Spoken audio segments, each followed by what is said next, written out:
Shalom, and welcome once again to Journey to the Kingdom Ministry.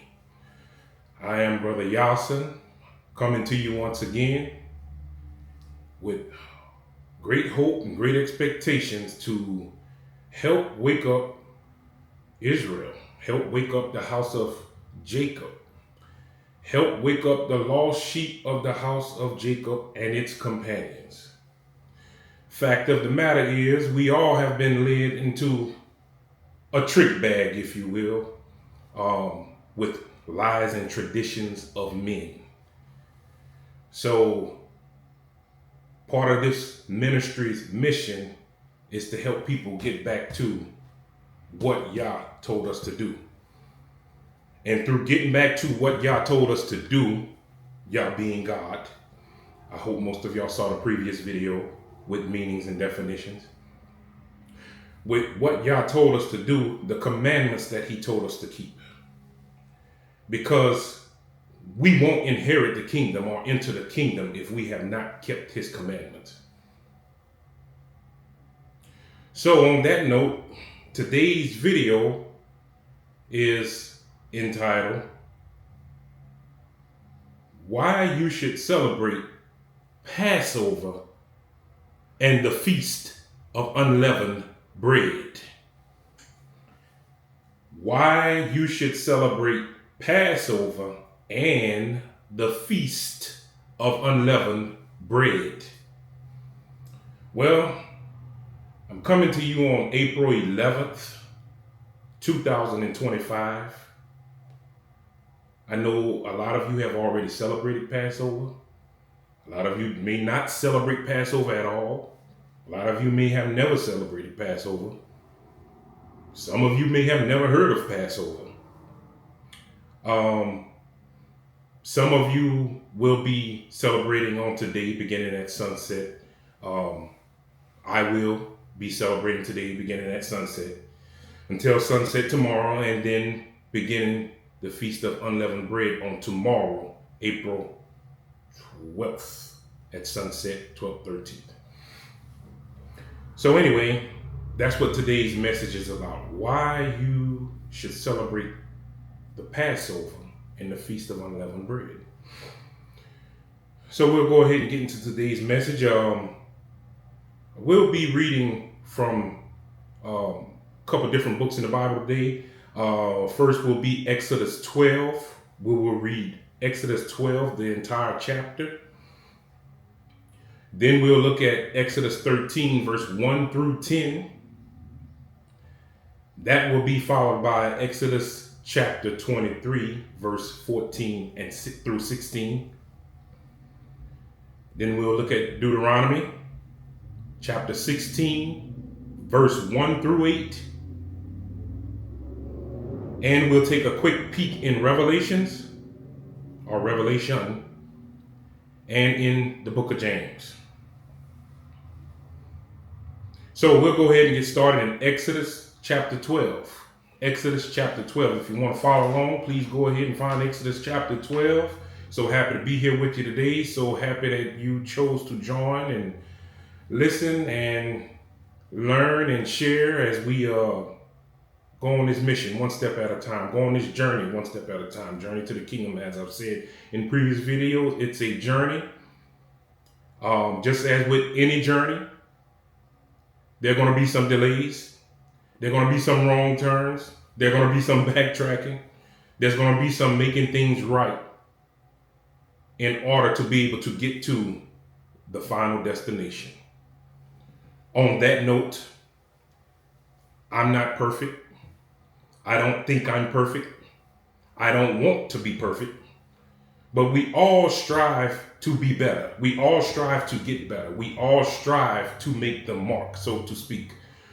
We should all be striving to make it into the kingdom of which we speak, the kingdom of Yahuwah, the kingdom of heaven, the kingdom that is sure to come, the kingdomhood of Yahushua, his son, Hamashiach, the Savior, that he will be king over.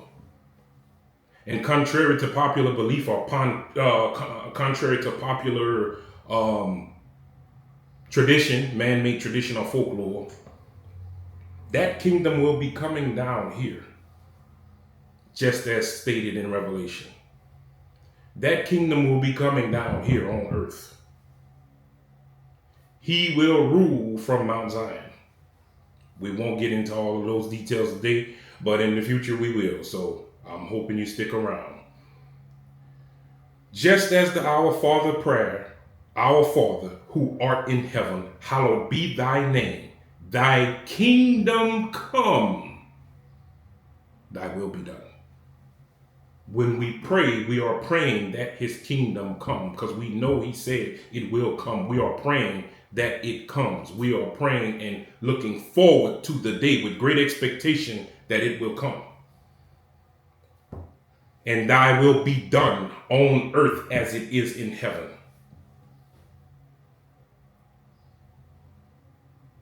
So, getting back into Exodus. This is, of course, coming leading up to the Passover and the beginning of the Passover, or the first Passover. The children of Israel were in captivity in Egypt, as most of you know.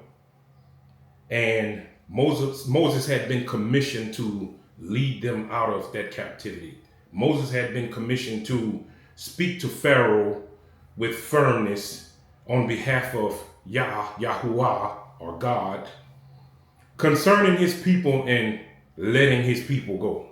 Most of you know the story. Most of you have seen various renditions of the movie or television show or cartoon or whatever. So you kind of know what I'm talking about. Of course, the request was made, or requests were made. Plagues came, and Pharaoh refused to comply. So then there was one last and final plague, the plague of the angel of death. And we'll go ahead and pick up reading in chapter 12, Exodus. Now Yahuwah, your Bible probably says the Lord. Now Yahuwah spoke to Moses and Aaron in the land of Egypt, saying, this month shall be your beginning of months. It shall be the first month of the year to you. Say that again. It shall be the first month of the year to you. This is Yah saying this is the first month. The month of Abib, which we'll get into that later. It shall be the first month of the year unto you. Now, just a quick little side note. Most of you may know that the calendar that we currently go by is called the Gregorian calendar. The Gregorian calendar. It's a man-made calendar that is based on the solar system. There's also a Hebrew calendar. The Hebrew calendar is more lunar based, or lunar first, then solar. Yah set times. Yah made times. The Gregorian calendar comes from Rome and Pope Gregory. Once again, as stated in previous videos, I am Brother Yasin. Don't take my word. Look into it for yourself. So, Pope Gregory, a man, created a calendar, and he indoctrinated it to be used by man worldwide. Now, we all know Rome was a superpower. Should I say was? Maybe they still are. You just don't realize it. We'll get into that in the future. Rome is/was a superpower. So what they said went. Rome ruled with iron fists. That's not today. We'll get away from that right now. But Yah is telling his people in Egypt that this will be your first month. Yah also set up a system from day one in the beginning. A system of signs and seasons and lights. Go with me to Genesis chapter 1 right quick. Genesis chapter 1, verse 14. And it reads, Then Yahuwah said, Let there be lights in the firmament of the heavens to divide the day from the night, and let them be for signs and seasons and for days and years. The lights in the firmament are for the signs of the days and the seasons and the years, meaning the moon and the sun. Another lesson for another day. We will get into it in the future. My whole point is, and I'll move on, January is not the first month. I know that's the first time a lot of y'all heard that. January, according to Yahuwah, according to God, according to the Holy Bible, is not the first month. Stick around, a lot more. It's a lot more lies to be uncovered. A lot more lies to be uncovered. Moving on to verse 3. Speak to all the congregation, saying, On the 10th of this month, every man shall take for himself a lamb, according to the house of his father, a lamb for his household. And if the household is too small for the lamb, let him and his neighbor next to his house take it according to the number of persons, according to each man's needs, shall you make count for the lamb. Your lamb shall be without blemish, a male of the first year old or less. You may take it from sheep or from the goats. Now you shall keep it until the 14th day of the same month. Then the whole assembly of the congregation of Israel shall kill it at twilight, or at sunset. The time right between after the sun sets, but before it's totally dark. Total darkness, twilight. And they shall take some of the blood and put it on the two doorposts and on the lintel of the house where they eat it. They shall eat the flesh on that night, roasted in fire, with unleavened bread. And with bitter herbs they shall eat it. Do not eat it raw, nor boil at all with water, but roast it in the fire with its head, its legs, and its entrails. You shall let none of it remain until morning, and what remains of it in the morning you shall burn it with fire. And thus you shall eat it with your belt on your waist, and sandals on your feet, and staff in your hand. So you shall eat it in haste. This is Yahuwah's Passover. So they are in captivity under evil old Pharaoh, who would not let his people go. They had been in captivity for approximately 430 years at that time, enslaved, and they're about to get the heck out of there. Yah, through Moses, is about to get them the heck out of there. They're going to leave swiftly. It's not going to be by car or truck. It's not going to be by Uber. It's not going to be by plane, train. They're getting out of there on foot. So he is about to free them from captivity, harsh abuse, harsh treatment, and not being allowed to worship him the way he instructed them to worship him the way that they want to worship him. Moving on with verse 12. For I will pass through the land of Egypt on that night, and will strike the firstborn in the land of Egypt, both man and beast. And against all gods of Egypt I will execute judgment. I am Yahuwah. So verse 11, he says, And thus you shall eat it with your belt on your waist, your sandals on your feet, and your staff in your hand. So you shall eat it in haste. It is Yahuwah's Passover. He telling the folk, get ready, we about to move. You about to move tonight. You about to go to freedom tonight. Be ready. Be ready to move out.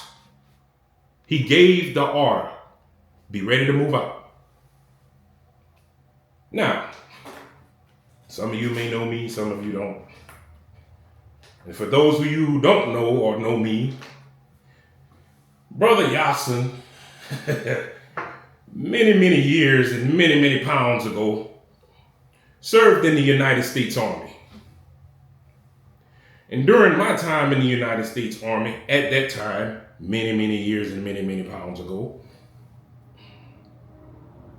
when we were training, we were in the field or the wilderness. We had tents set up, we had camps set up. And the order may come in the daytime to break down camp, to disassemble tents, to disassemble equipment, to pack up everything and get ready to move. And most of the time, we did not move out or transfer in the light of day. We may have broke down camp in the light of day, but we did not move most of the time in the light of day. Most of the time that was done under the cover of darkness. So my point here is, Brother Yasin is very familiar with this tactic, this technique. As I said in the previous videos, this is the original script. Your government rules, your government laws, your militaries worldwide, they didn't come up with all of those ideas. They didn't just, oh, we're so smart and so brilliant, this is how we're going to do it. No. They went to this, the original script, the scripture. This tells you everything you need to know about life. No matter who you are, no matter how big of a government you are, no matter how powerful of a government, no matter how strong, how much military might you got, this still is used for military tactics. Nonetheless, back on subject a little bit more. I'm familiar with this concept. Back in my day in the military, this was called ready roll. That's what we called it. It meant you go to sleep either on the ground or on your sleeping bag, lying on your rucksack, rifle across your chest, ready to roll. The command came through, get up, it's time to move out. You were beating feet, walking in 5-10 minutes or less. You were moving out. You were mobilizing in the middle of the night, whether that was 10, 1, 2, 3. You were awakened if you ever went to sleep and you were moving out. After having packed all day, after having loaded up all day, trucks, tents, equipment, you slept with your staff across your chest, your rifle. Your staff, what is a staff? A stick. Yeah, you slept with that stick on your chest. You had that stick by your side, as some would say today.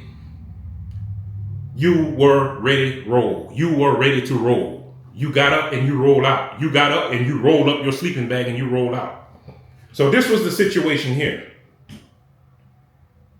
They went that night ready to roll out by commandments from Yah. Verse 12, for I will pass through the land of Egypt on that night, and I will strike all the firstborn in the land of Egypt, both man and beast. That's human and animals. And against all the gods of Egypt, I will execute judgment. I am Yahuwah. Now the blood shall be a sign for you on the houses where you are. And when I see the blood, I will pass over you. And the plague shall not be on you to destroy you. When I strike the land of Egypt, So, as most of you already know, the blood was on the doorpost to protect them from the angel of death, the spirit of death, Yahuwah, death coming upon their household, the blood of the Lamb. Most of us know and understand already that this was actually in spirit the blood of Yahushua HaMashiach, or Jesus Christ, as most of us know him as. Not yet manifested in the flesh, but very well alive in the spirit. Remember, Yahuwah is one. He is one. Omnipresent. Anywhere in time. If this were a timeline, he's anywhere, he's everywhere. He's one. He can be where he wants to be, when he wants to be, how he wants to be. He don't need a cab. He don't need an Uber. He don't need a time machine. He is time. He is Father Time. He created time. So he didn't necessarily have to wait for the manifestation of Hamashiach to cover us. Moving right along. Verse 14, so this day shall be a memorial, and you shall keep it as a feast to Yahuwah throughout your generations. You shall keep it a feast by an everlasting ordinance. An ordinance is a law. Everlasting means forever. A feast, a time to get together and eat, a time to honor a certain thing or a certain person. It's a feast unto Yah, thanking him for what he did, bringing in the destroyer, death, against our enemies who were holding us in captivity, yet sparing us at the same time. This is a memorial thanking him for doing that and not letting it leave our remembrance what he did throughout all generations. That means your son, your son, your son's son, son, daughter, it doesn't matter. Forever. That means till this day, especially those who are of the covenant, especially those who are in fact bloodline descendants of Israel, are still today to keep this covenant. It doesn't matter if it's been 2 generations since then or 2 million generations since then. This is still supposed to be done in remembrance of what he did for us. Moving right along. 7 days shall you eat unleavened bread. On the first day you shall remove leaven from your house.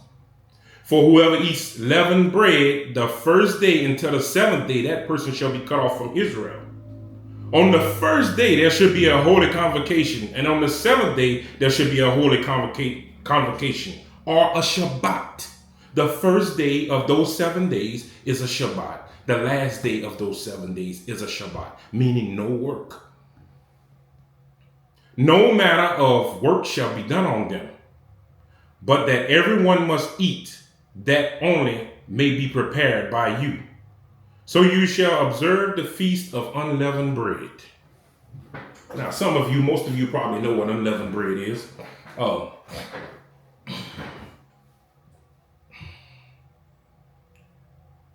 I know what unleavened bread is. I actually had the privilege of having a wonderful mother, rest her soul, who often cooked bread, who often cooked all kind of stuff, as you can tell, who often cooked light rolls. One of the main factors or main ingredients that go into cooking bread, for those of you who are not familiar, is yeast. Yeast. Now, I'm no cook. I'm an eater, but I'm not a cook. You can tell I'm an eater. The yeast goes into the flour bread mix, and I'm just paraphrasing. Please don't persecute me. I'm not a cook. The yeast goes into the mix, and at that point, the dough yeast mix has to sit, and it has to sit at a certain temperature, warmth.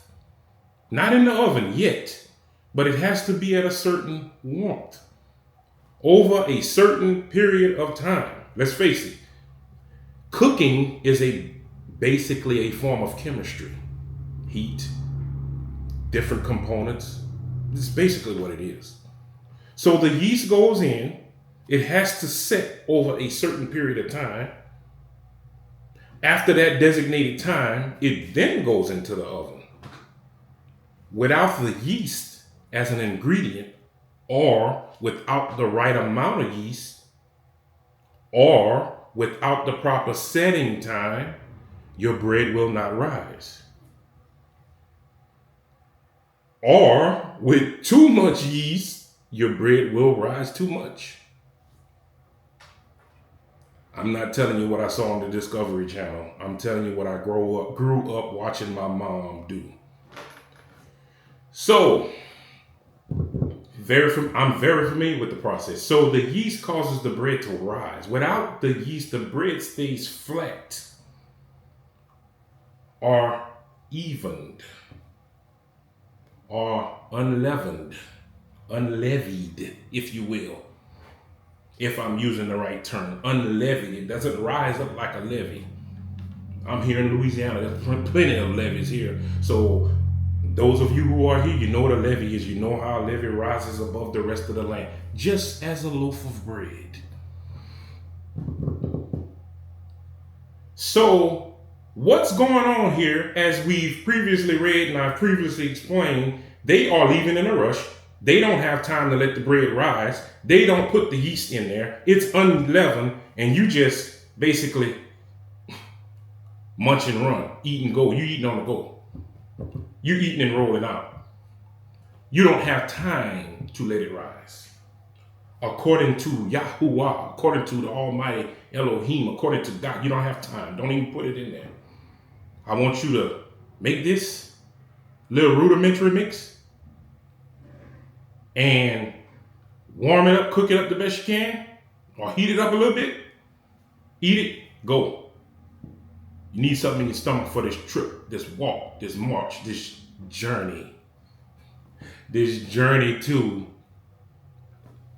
the promised land, or at least for now, this journey out of this hellhole of Egypt and Pharaoh.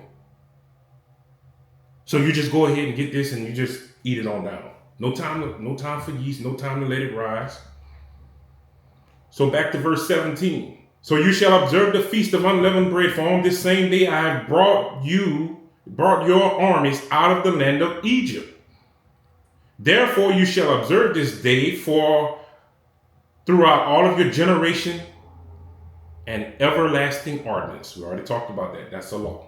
Verse 18, in the first month, on the 14th day of the month at evening, you shall eat unleavened bread until the 21st day of the month at that evening. Please don't go run look at your calendar. Once again, Greg made that.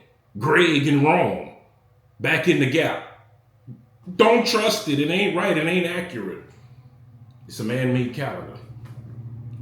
Use the man-made calendar according to what we have to use it for now. And that is to get to and through Babylon. Yeah, Babylon, that's where we are. Here and right now, and to function in this society. But know in your heart, yeah, that's your heart. Know in your heart that that is not Yah's dates or Yah's appointed times. Understand that. We'll get into a lot more of that in the future, but that's it for right now. So don't go look for the 21st on your calendar. Coincidentally, it may line up sometime, but not really. We'll get into those teachings later.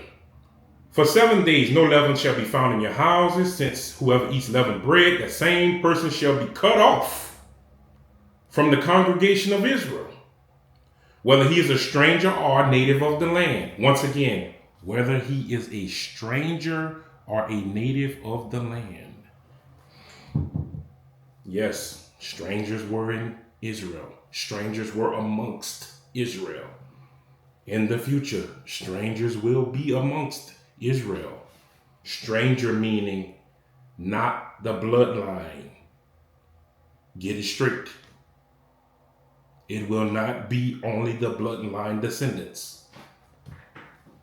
According to Yahuwah's word.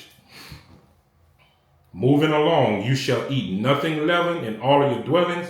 You shall eat unleavened bread. Then Moses called for all the elders of Israel and said to them, pick out and take lambs for yourselves according to your families and kill the Passover lamb. And you shall take a bunch of hyssop, dip it in the blood and in the basin, strike it on the lintel and the two doorposts and the blood that is in the basin. And none of you shall go out of the door of the house until morning. Stay inside in safety. A true lockdown, a real lockdown, not a fake one. A real quarantine, not a fake one, not a man-made one. For Yahuwah will pass throughout to strike the Egyptians, and when he sees the blood and the lintel on the lintel and the two doorposts, Yahuwah will pass over the door and not allow the destroyer to come into your houses and strike you. And you shall observe this thing as an ordinance for you and your sons forever. It shall come to pass when you come into the land which Yahuwah has given you, just as he promised, that you shall keep this service. So he's telling them, when you get to the promised land, you're gonna continue to do this. You're gonna keep this service. You're gonna keep this ordinance. You're gonna keep this Passover popping. Ain't no stopping. Keep the Passover popping. All right. That you shall say it is the Passover sacrifice of Yahuwah, who passed over the houses of the children of Israel in Egypt when he struck the Egyptians who had them in captivity and delivered our households. So the people bowed their heads in worship. Then the children of Israel went away and did just as Moses and Yahuwah had commanded, and Aaron. So they did. And it came to pass at midnight that Yahuwah struck all the firstborn of the land of Egypt, from the firstborn of Pharaoh who sat on his throne, to the firstborn of the captive who was in the dungeon, and the firstborn of the livestock. Everybody got touched. Everybody that ain't had that blood. Everybody that ain't had a mark over their doorpost got touched. Everybody got that. So Pharaoh rose in the night, he and all his servants and the Egyptians, and there was a great cry in Egypt, for there was not a house where there was not one dead. And he called for Moses and Aaron by the night, saying, rise, go out from among my people, you and the children of Israel. Go serve Yahuwah as you have said. They were so distraught, they told him to go. Get out of here now. He realized what he had done. He realized who he was fooling with. And he said, just go. Also take your flocks and your herds, as you have said, and be gone, and bless me also. And the Egyptians urged the people that they might send them out of the land with haste, in haste, for they said, we shall be dead. The Egyptian realized, if we keep playing around with Yahuwah's people, with the Most High's people, Elohim's people, he's gonna kill us too. Get them out of here before we die too. So the people took their dough before it was leavened, having their kneaded bowls bound up in their clothes and in their shoulders. Now the children of Israel had done according to the word of Moses, and they had asked from the Egyptians for articles of silver and gold and clothing. So Moses told them to ask the Egyptians for articles of silver and gold and clothing. Verse 36, and Yahuwah had given the people favor in sight of the Egyptians. Yahuwah gave Israel favor in sight of the Egyptians concerning their requests. What requests? For silver, articles of gold, and clothing. Paraphrasing, riches. So they granted them what they requested. Thus they plundered the Egyptians. Thus Israel plundered the Egyptians. Let that sink in for a minute. Let that sink in for a minute. Israel, an enslaved people for over 400 years at that time, were being set free by the wealthiest nation in the land at that time, in the world, by the superpower of the world at that time. By modern day standards, rough comparison, don't nail me to the cross for this, equivalent to a superpower, thus the likes of America, thus the likes of Russia, thus the likes of China, the world's superpower at that time. Yet, verse 36 says in the last sentence, they plundered the Egyptians. They plundered the Egyptians. They went through and took what they wanted. An enslaved people. They didn't do it by their own might. They done it through the strength of Yahuwah. Yahuwah did it for them. God, Elohim, the Most High, all-powerful one. He did it. It says, and Yahuwah had given the people favor in the sight of the Egyptians, so they granted them what they requested. Just let that sink in. You go from being enslaved and treated like a dog 1 minute to taking what you want and leaving in freedom the next minute. The power of Yahuwah. All glory be to the Most High, Yahuwah Elohim. Verse 37, then the children of Israel journeyed from Ramesses to Succoth, about 600 men on foot besides children. A mixed multitude went up with them also, and flocks and herds and a great deal of livestock. And they baked unleavened cakes of dough, which they had brought out of Egypt. For it was not leavened, because they were driven out of Egypt and could not wait, nor had they provided for provisions for themselves. They hadn't packed any food for themselves. They hadn't nothing, no snacks, no nothing. Now, the sojourn of the children of Israel who lived in Egypt was 430 years. And it came to pass at the end of the 430 years that on the very same day, it came to pass that all armies of Yahuwah went out from the land of Egypt. It is a night of solemn observation. What is a night of solemn observation? The Passover. It's a night, verse 42, it is a night of solemn observance to Yahuwah for bringing them out of the land of Egypt. This is that night of Yahuwah, a solemn observance for all the children of Israel throughout their generations. And Yahuwah said to Moses and Aaron, this is an ordinance of the Passover. No foreigner shall eat it, but every man's servant who is bought for money, when you have circumcised him, when he may eat it. There is physical circumcision, but there's also spiritual circumcision of the heart. Circumcision, circumvent, circumference, it means to go around. For those of you not familiar with the term circumcision, circumcision means putting a binder around your heart, your thoughts. This is your heart, not this muscle in your chest. This is your heart, your thoughts. Come on, y'all been in love before, fellas. When you love that girl, when you love that woman, and you can't stop thinking about her, she on your heart. Ladies, when you love that man, when you love that boy, and you can't stop thinking about him, he's on your heart. Every action you take, he or she is in thought. That's your heart. They got your heart. Circumcise your heart means circumcise your mind, your thoughts. Yes, there's physical circumcision of the body as well, but it's to circumcise your thoughts. Put a circle around your thoughts. Keep the impure thoughts out and the thoughts of Yah within.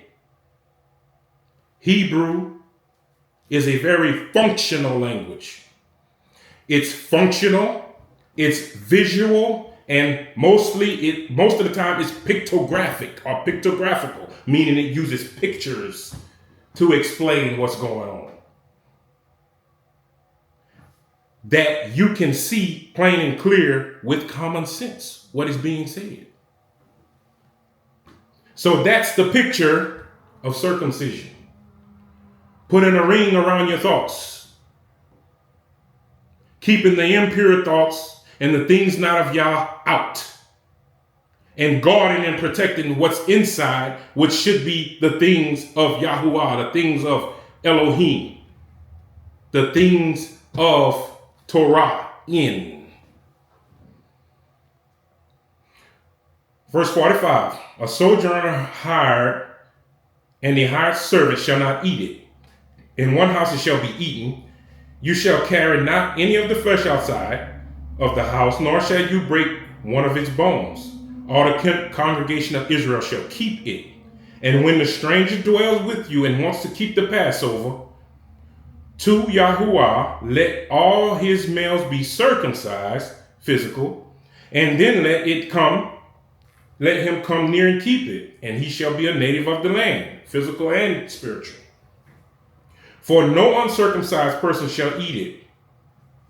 One law shall be for the native born, and for the stranger who dwells among you. Thus all children of Israel did as Yahuwah commanded Moses and Aaron, so they did.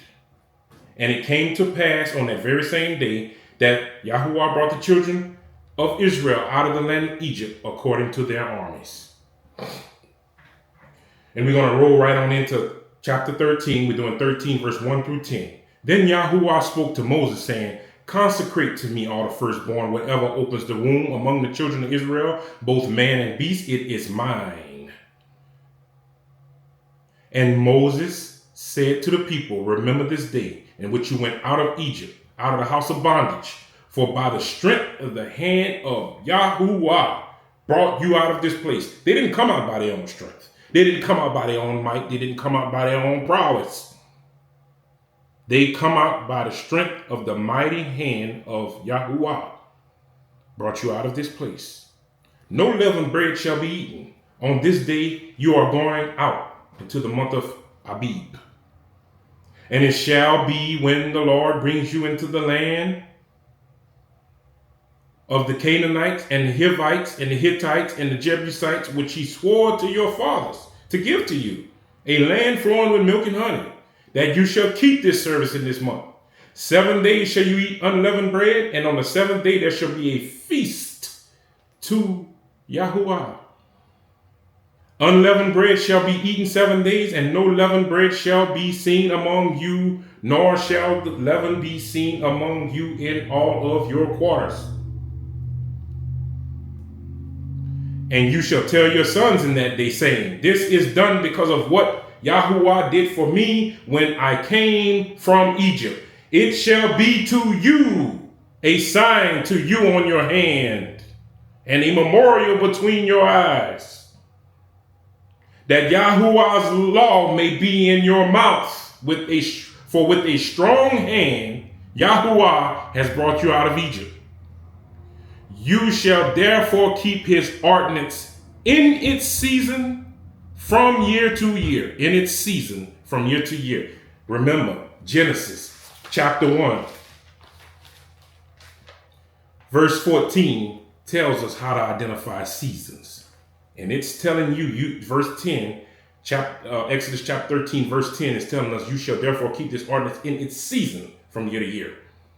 How are you going to know that season? Oh, I'm going to look at the Gregorian calendar. Wrong. We'll get into that in the future. He put lights up there in the sky.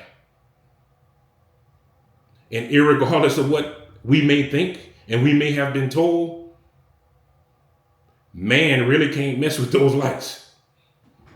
Man really can't mess with those lights. Much as he want to, he can't. He ain't capable. Not like talk about. You really can't mess with him. That's why he put him up there. Can't touch this. So that's how we'll know the season. Now let's look back at verse 9. It shall be to you. It shall be as a sign to you on your hand. That's hands, right? And as a memorial between your eyes. A memorial between your eyes. Make a mental note of that. If you want to make a physical note, that's fine too. But make a note of that. We'll talk about it later.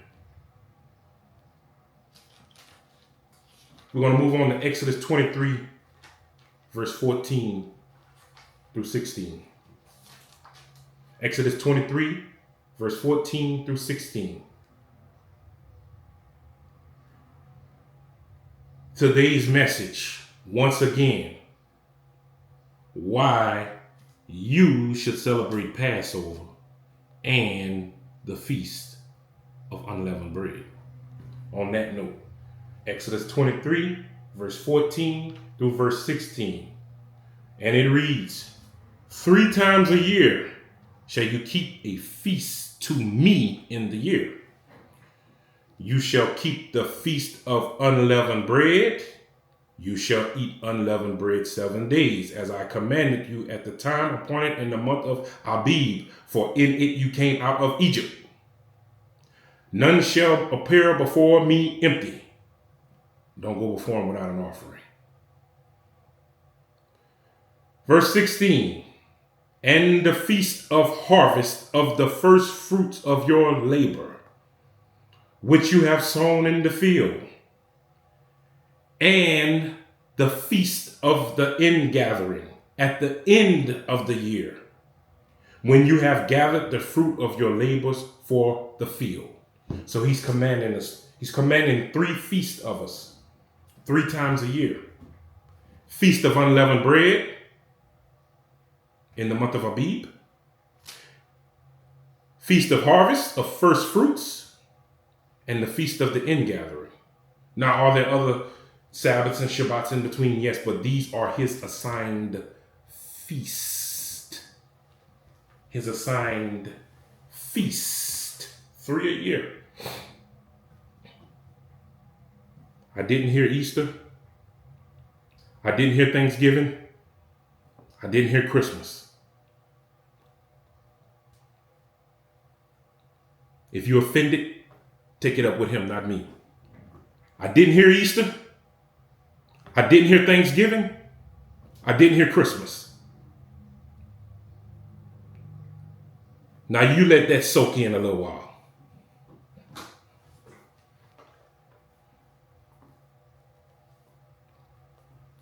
Okay, our next scripture will be Deuteronomy 16, verse 1 through 8.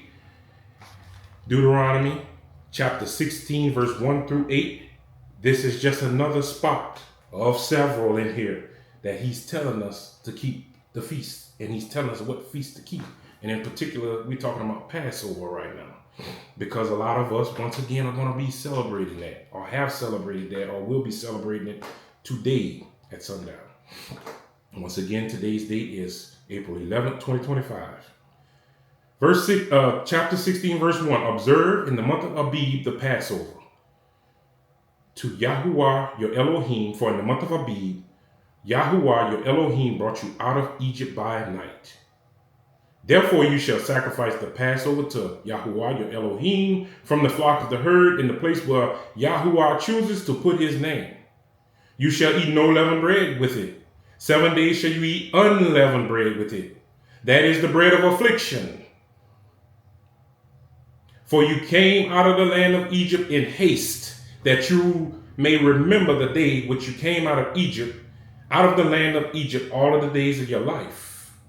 And no leaven shall be seen among you in the territory for 7 days, nor shall any of the meat which you sacrifice first on the first day at twilight remain overnight until morning. You may not sacrifice the Passover within any of your gates, which the Lord gives you. But a place where the Lord chooses to make his name abide, there you shall sacrifice Passover, at twilight, at the going down of the sun, at the time you came out of Egypt. That's Deuteronomy 16, 1 through 8. Now let's talk once again a little bit more about unleavened bread. Throughout the Bible, one of the things you're going to notice is there's always going to be an actual, physical, tangible reference to something. Of course, that's the illustrative portion of Hebrew and of the Hebrew language and of the Hebrew culture. So there's going to be a physical, tangible illustration of something. Whether it's an ox, whether it's a goat, whether it's a sheep, whether it's a nail, whether it's a fence, there's going to be something. And then to go along with that, there is going to be a spiritual reference or a spiritual connotation, or you, through the Ruach or the breath of Yah, it is revealed to you what the spiritual connotation is. So in the case of unleavened bread, yes, there was actual physical bread, unleavened, and he is telling us to keep that tradition. And he is telling us to slaughter the lamb, the Passover lamb, and put the blood over the doorpost as protection. But each one of those also have a spiritual connotation, some of which were not very clear at the time of the first Passover in Egypt. But sticking to the unleavened bread portion for now, remember, with the yeast, with the leaven, the bread rises. Unleavened bread stays low and flat. Flat bread, if you will. Loosely speaking, a tortilla, if you will. Bread with yeast rises. It becomes inflated. It becomes puffed up. It becomes a little more appealing to the eye. Okay? So, when he tells us to remove the leaven from the bread and remove the leaven from our houses, don't even have leaven or yeast-based products in our homes. Your home is your temple, right? Your home is a form of a temple, right? Yahuwah at one time had a temple in the Old Testament. And after the temple being destroyed more than one occasion, and after he sent his son, we became the temple for his Ruach, for his spirit. He lives in us now, if we so choose to let him. If we so choose to abide by his rules and in his rules. If we so choose to abide by his commandments, he lives in us. He's not just going to live anywhere. He's not just going to live somewhere where you do what you want and have what you want and there's lawlessness. He's not going to have an unfit host, in other words. He wants to be where his rules, his doctrine abides, where his rules and his doctrine have a say.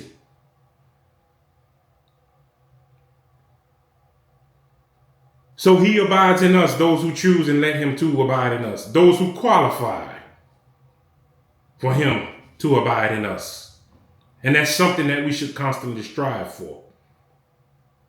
But getting back to the leaven and getting the leaven out of your house. This is the house in the natural. This is a spiritual connotation crossover of the house and the leaven. The puffed up, the pride, the arrogance, the self-centeredness, the me, is the leaven that we need to remove. Every year during the Passover, we are reminded to get the leaven out. That's the leaven he speaks of. Remove the leaven from your temple. Remove the leaven from your temples. Remove the leaven from your heart. Get the bitterness out. Well, Brother Yasin, are you saying that I shouldn't hold grudges? I shouldn't have an attitude? Pretty much, yeah. But I tell you what, Brother Yasin not saying, I'm not telling you to be a doormat. Because Brother Yasin ain't going to be no doormat. There's a difference between keeping leaven and keeping the peace. If you choose to keep the leaven out by separating or circumcising yourself, you are still being obedient to the commandment of the Most High Yahuwah. If it takes separation or circumcision or putting a circle around you, your heart, your mind, your thoughts, or your physical being to keep the peace among you and others, then that's what you do. As long as you stay in alignment with Yahuwah. This is all about separation. He told us to be in the world, but not of the world. We have to be in this world at this time.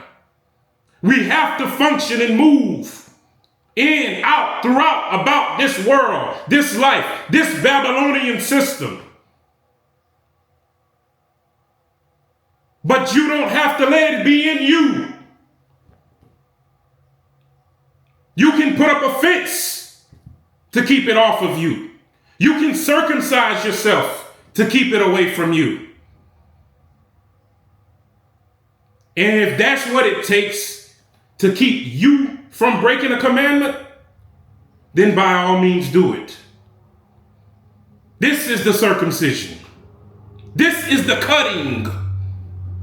That's what circumcision is in the natural, right? Physical, right? It's a cutting, right? It's a shedding, right? This is the cutting. So sometimes we have to cut out those things. Sometimes we have to cut out those person, places, or things that cause us to separate from Yahuwah, that cause us to act in a way that may be unrighteous unto Yah. Whether it be bad influences, bad habits, or what, you have to separate from it. You have to cut it off. You have to cut it out. You have to grow up in the spirit.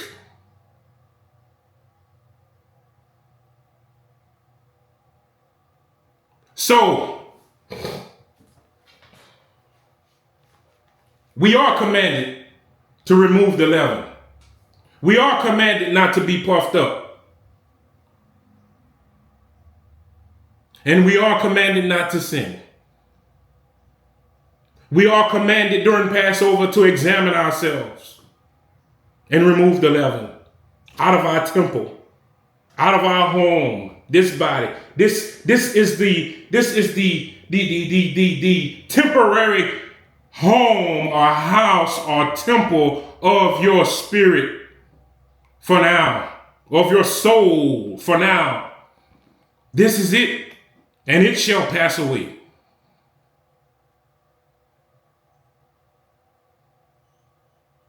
Being that it is a flesh suit, it is subject to fleshly things. It is subject to feelings and emotions. It is subject to getting feelings hurt. It is subject to hurting others' feelings. It is subject to disrespect. It is subject to disrespecting others.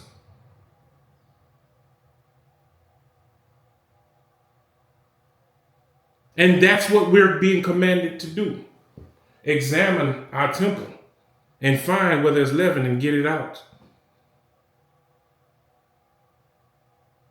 Getting the leaven out, once again, does not mean lay down and get walked on. I'll leave you on that note. You think about that one.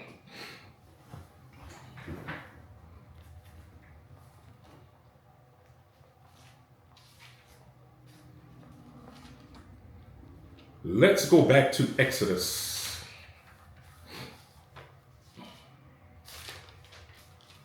Exodus chapter 13, and we're going to take a look at verse 9. Exodus 13, verse 9.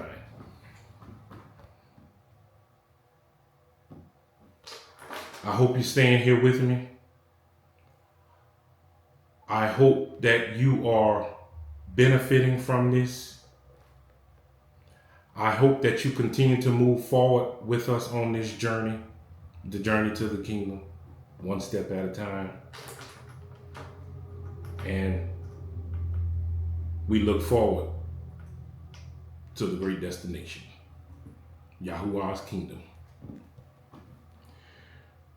Exodus chapter 13, verse 9. It shall be a sign to you on your hand, as a memorial between your eyes, and as a memorial between your eyes, that Yahuwah's law may be in your mouth. For with a strong hand Yahuwah has brought you out of Egypt. Now, make a mental, physical note of where we are, because we're going to flip back. We're going to reference another scripture concerning this. We're going to go to the book of Revelation. Book of Revelation, chapter 7, verse 1 through 3. Book of Revelation, chapter 7, verse 1 through 3. Revelation 7, verse 1 through 3. Most of you are familiar with the book of Revelation. It's telling us what's going to happen, what's going to occur when the king returns, and judgment of the earth, judgment of the world, judgment of all the people. Chapter 7, verse 1 reads, after these things, this is John speaking. These are the things that the angel revealed to John. This is what he was taken up by the angels, and they showed him what was to come in the future. This is John speaking. After these things, I saw 4 angels standing at the 4 corners of the earth, holding the 4 winds of the earth, that the wind should not blow on the earth, on the sea, or on any tree.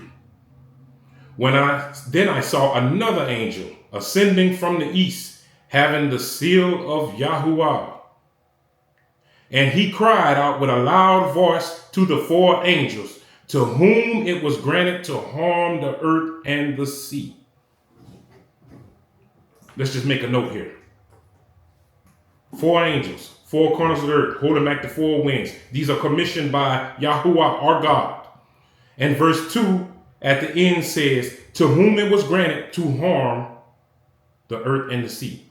God has given them power to hurt the earth. This is not Hasatan. This is not Satan. He's causing calamity. But we'll keep going. We'll get into that in the future. Saying, do not harm the sea or the trees till we have sealed the servants of our God on their foreheads. Sounds familiar, huh? Verse 3 again. Saying, do not harm the earth, the sea, or the trees, till we have sealed the servants of our Yahuwah on their foreheads. Don't harm the servants of Yah until we have sealed them on their foreheads. Just talked about that in Exodus, huh? Let's go to Revelation chapter 9, verse 1 through 4. Bear with me. We won't be long. I'm almost done. Revelation chapter 9, verse 1 through 4. Then the fifth angel sounded. John again talking, telling us what he saw. And I saw a star falling from heaven to the earth. To him it was given the key of the bottomless pit. And he opened the bottomless pit, and smoke arose out of the pit, like the smoke of a great furnace. So the sun and the air were darkened because of the smoke of the pit. Then out of the smoke, locusts came up to the earth. And to them was given power as scorpions of the earth have power. Verse 4, pay close attention. They were commanded not to harm the grass of the earth or anything green or any tree, but only those men who do not have the seal of Yahuwah on their foreheads. So the locusts came. They had power kind of like scorpions. They were commanded by Yahuwah and or the angels, not to harm the grass of the earth nor anything green. Isn't that what locusts eat? Green stuff? Anyway, don't touch the greenery or anything on the earth, but only those men who do not have the seal of Yahuwah on their foreheads. He told the locusts, only hurt the men who do not have the seal of Yahuwah on their foreheads.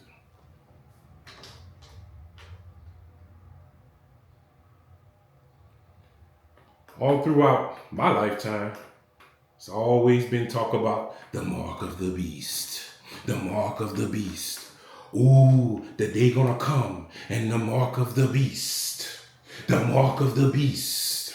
We're gonna be forced to take, made to be forced to take the mark of the beast. Ooh, be worried about the mark of the beast. Be aware of the mark of the beast. In recent years, oh, this might be the mark of the beast. Oh, that might be the mark of the beast. Let me tell you something, people. Hasatan is a copycat. He too copies from the original script. He too does not come up with anything on his own. He too is not a creator. There's only one creator. Elohim, Yahuwah, God, all powerful, all being, all knowing. He is the creator of all things. He is the origins of all things. So when you hear this talk of a mark of a beast, it's a copycat system. It's a copycat mark. There's a mark of Yah. There's a mark of Yahuwah. That was there first. Hasatan, Satan, the devil, is only copying. So should you be worried or scared about taking or not taking the mark of the beast? Or should you be worried or concerned or focused or concentrating on making sure you have the mark of Yahuwah, making sure you have the mark of Elohim, making sure you have the mark of God?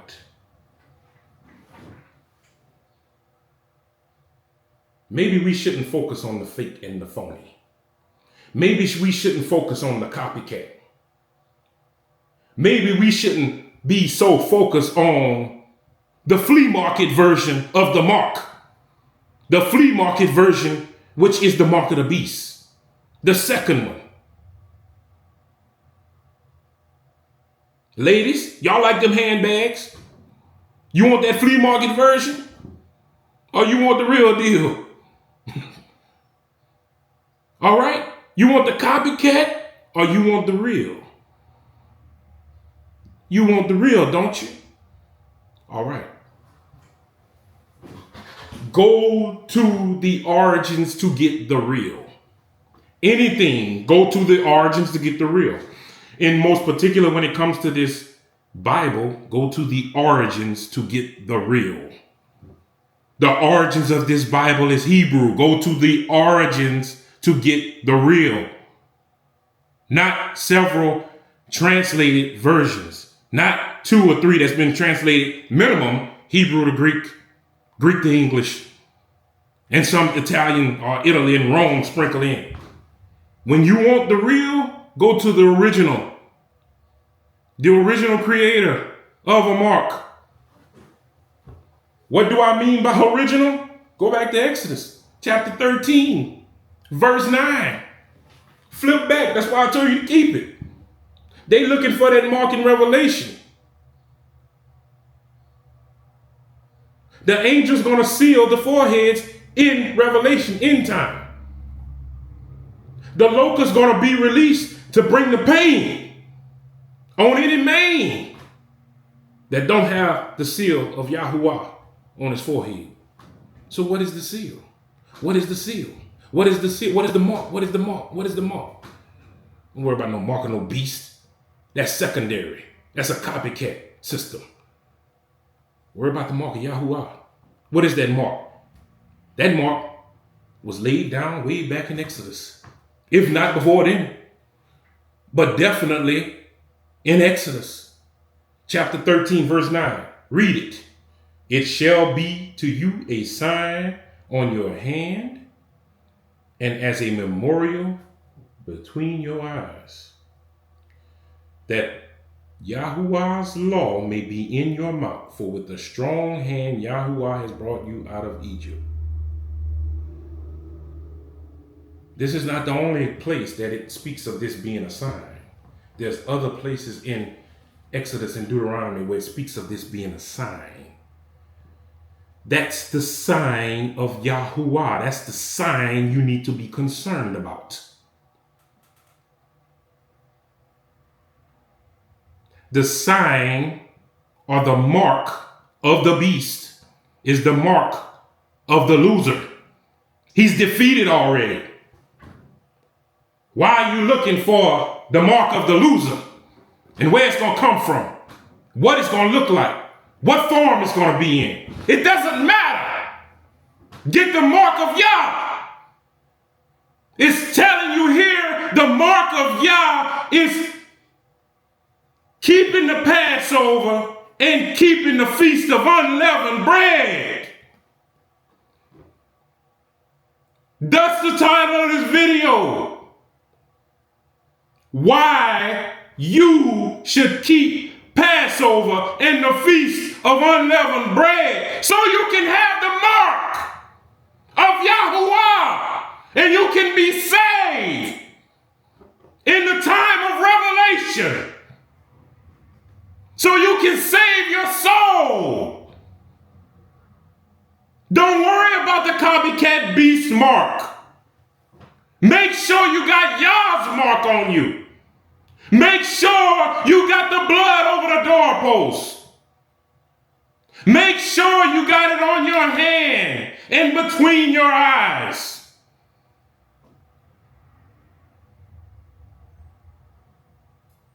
We talked about Emunah yesterday. Emunah. Anybody remember that?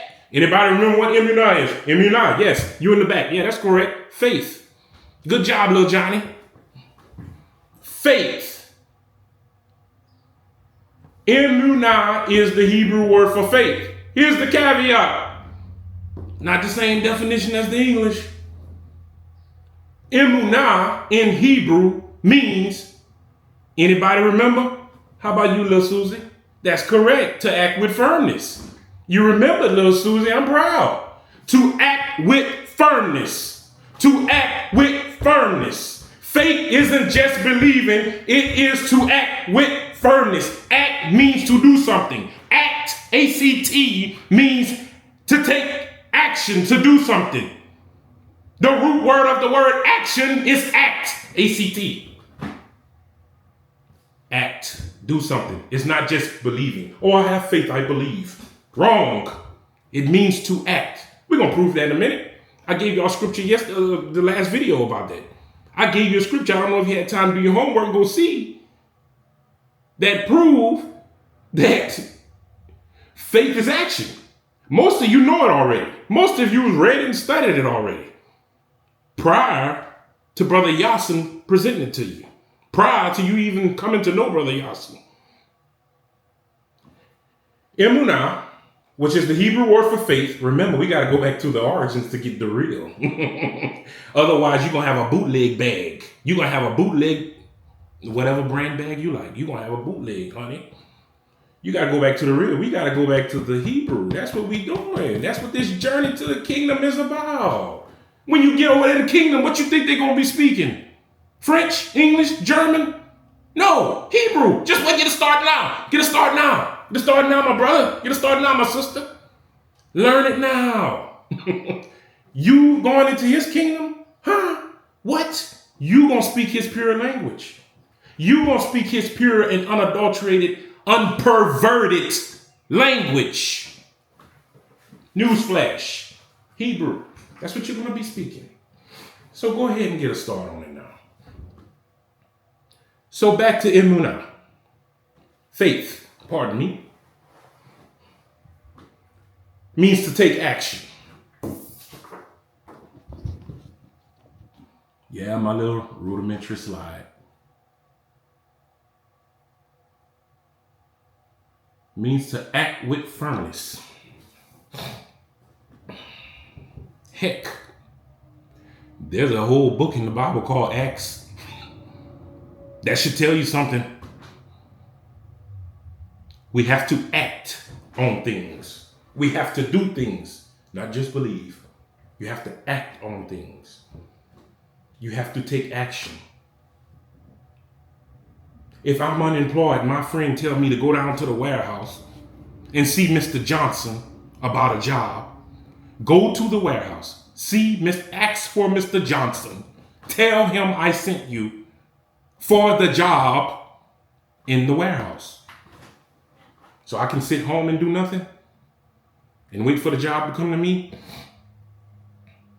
Or I can go, which is taking an act, committing an act, to the warehouse, see or ask for Mr. Johnson, tell him my friend sent me and that I would like to apply for the job. It's possible I'm going to get it.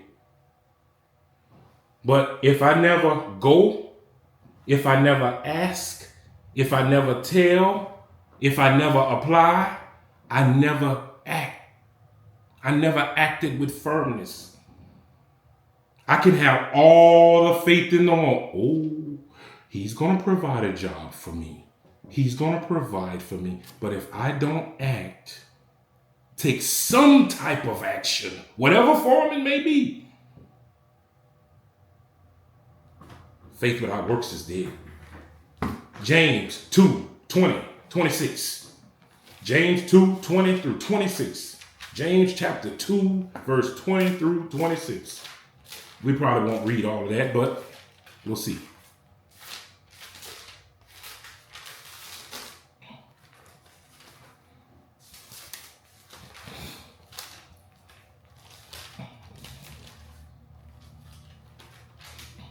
James chapter 2, verse 20 through 26. Most of y'all familiar with this passage, so I won't read the whole thing. Starting at verse 20. But do you want to know, O foolish man, that faith without works is dead? Was not Abraham our father justified by works when he offered Isaac his son on the altar? I'm going to read that again, because a lot of y'all been taught, and so was I, it's not about your works. Was not Abraham our father justified by works when he offered Isaac his son on the altar? Do you see that faith was working together with his works? And by works, faith was made perfect. Your faith is made perfect by you working. Oh, I'm praying for a job. And then when you better go put in some applications though. You're praying for one, but you better go knock, seek, ask. And scripture was fulfilled, which says Abraham believed in God and it was accounted to him for righteousness. And he was called the friend of God, the friend of Yahuwah. Verse 24, you see then that a man is justified by works. He's justified by works. I know you've been told different, a lot of y'all. I was too. We straightening the lies. A man is justified by works and not by faith only. Likewise was not Rahab the harlot also justified by works when she received the messengers and sent them out the other way? For as the body without the spirit is dead, so is faith without works dead also.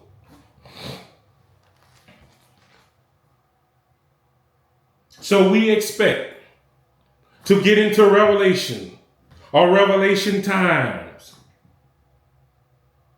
And we expect to get into the kingdom when there are commandments and laws given us to keep. And we haven't kept them. But in particular on today's subject matter, which is why you should celebrate Passover, as well as keep the Feast of Unleavened Bread, as we were instructed. And you see in Exodus 13, verse 9, that it shall be a sign on your hand and a memorial between your eyes. So it was told to us way back here in the Old Testament. I know y'all, some of y'all been told it's done away with. I know. But you're starting to see why now they told you it was done away with. Most of this is regurgitated stuff that's just been repeated and repeated and repeated. And it was conflicted by the enemy. Hasatan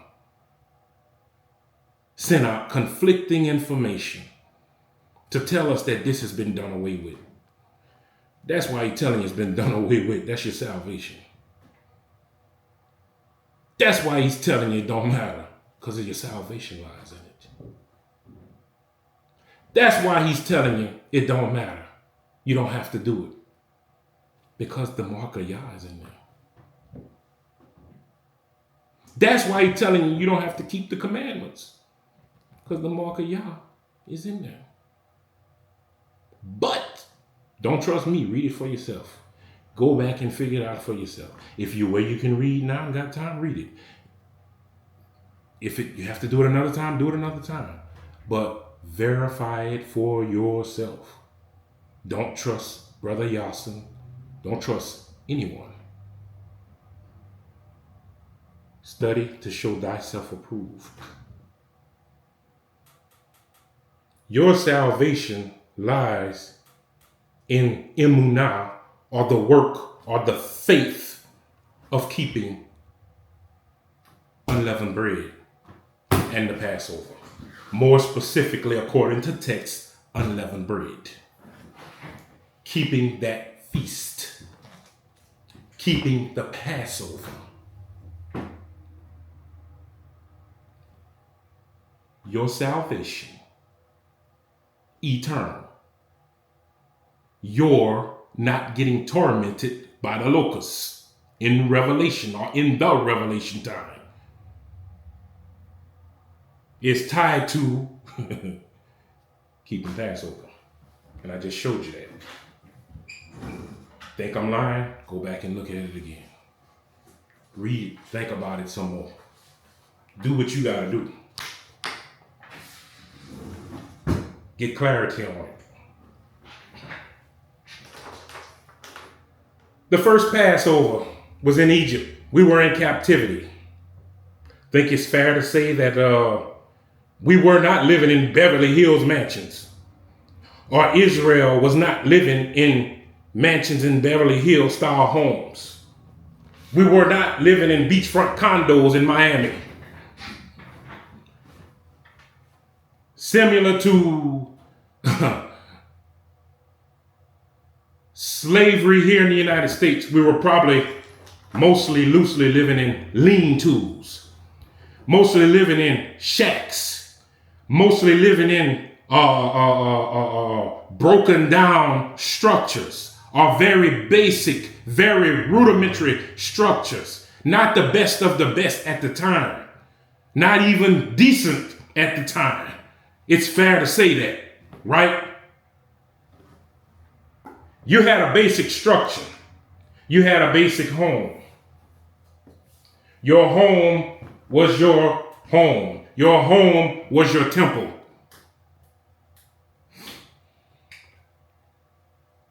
We were instructed to put the blood over our doorposts.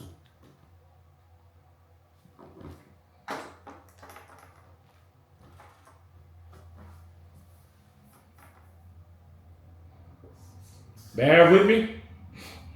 I'm definitely not an artist. Don't claim to be, don't want to be.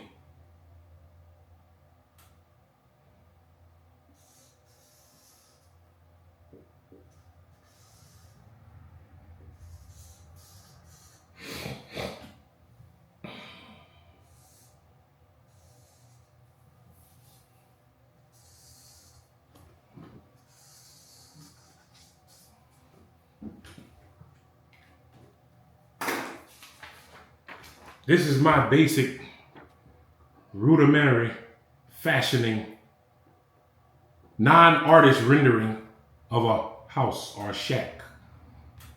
9 out of 10, or in most depictions in most movies and whatnot, as far as Israel is concerned, in captivity in Egypt, they even had flat roofs. Nonetheless, here's mine. As you can see, a window, a door. We know modern folklore. Oh, the windows are the eyes are the windows to the soul. Doesn't that look like an eye? And that look like an eye? Doesn't this kind of resemble a head, a person's head, a human head? Doesn't this kind of resemble a nose? And we were instructed to put the blood above the doorposts and on the doorposts, around the doorposts, that it may be a sign, a mark, that the angel of death may pass over us. This is a temple. This is a home. This is someone's temple. Or in our case, this is Israel's temple in our imaginary world for now, Israel's temple in Egypt, in captivity. There's the blood on the doorpost. There's the eye. Let it be a mark, a sign between your eyes. The blood is a mark. The blood of the Passover is a mark, a sign between your eyes. This is the temple. Or this is often referred to as temples too, the sides of our head in this region. I'm not a medical professional, but this is the temple. This is where your soul resides. Your soul resides in your mind, in your thoughts, the head.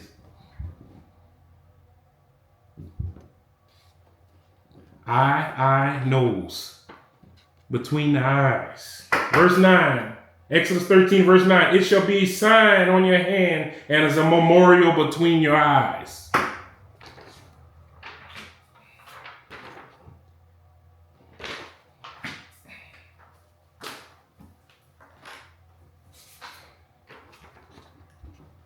You have to act with emunah, with firmness. You have to act with faith. You have to mark the doorposts. You have to observe Passover. You have to observe Feast of Unleavened Bread. Am I telling you to go put blood all over the doorpost of your house? Hey man, that's up to you. You need to understand the spiritual connotation of participating in Passover and Feast of Unleavened Bread. Feast of Unleavened Bread, removing the leaven from your home, removing the leaven from your temple, removing the leaven from your heart. As in verse 6, verse 9, starting at verse 6, 7 days shall ye eat unleavened bread. On the 7th day there shall be a feast unto Yahuwah. Unleavened bread shall be eaten 7 days, and no leavened bread shall be seen among you, nor leaven shall be seen among you in all your quarters. And ye shall tell your son in that day, saying, this is done because of what Yahuwah did for me when I came up from Egypt. It shall be a sign on your hand and a memorial between your eyes that Yahuwah's law is in your mouth. For with a strong hand, Yahuwah has brought you out of Egypt. We saw it in Revelation. We see it in Exodus. I hope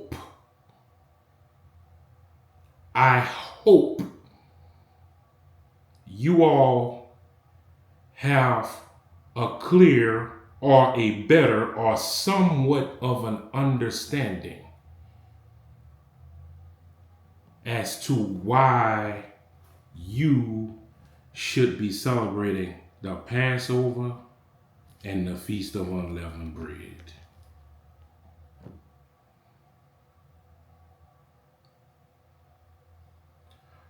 I enjoyed sharing this with you today. I hope you enjoyed your time here. I hope you continue to journey with us on this journey, one step at a time, one day at a time. Maybe a few potholes, maybe a few missed turns, maybe a few wrong turns. But we'll backtrack, we'll get on track, and we'll continue journeying to the kingdom. So, for those of you who are indeed celebrating Passover on today, I wish you a happy Passover. I wish you Shabbat Shalom. Just so happen that Passover, if you're celebrating today, it falls in conjunction with the regular Shabbat, so Shabbat Shalom. And I wish you a happy Feast of Unleavened Bread, or at least first day Shabbat feast, which would be sundown tomorrow, starting sundown tomorrow until sundown on Sunday, if that's how you're celebrating. And if not, or if you celebrate already, then fine, peace be with you, well wishes unto you, Shabbat Shalom anyway. But yeah, that's the message I had today for you. If Yahuwah says the same, the Most High says the same, I will be back here next week with more messages. And I hope that you will join on the journey to the kingdom. I hope that you would come back here next week, because I plan to talk a little more about, in particular, the Feast of Unleavened Bread. And later on in the week, I plan to talk about something else that's going to hit pretty heavy. It's going to hit pretty hard. I hope that you will join. I hope that you come with your feelings tucked away, because it's going to hit pretty heavy for some of you.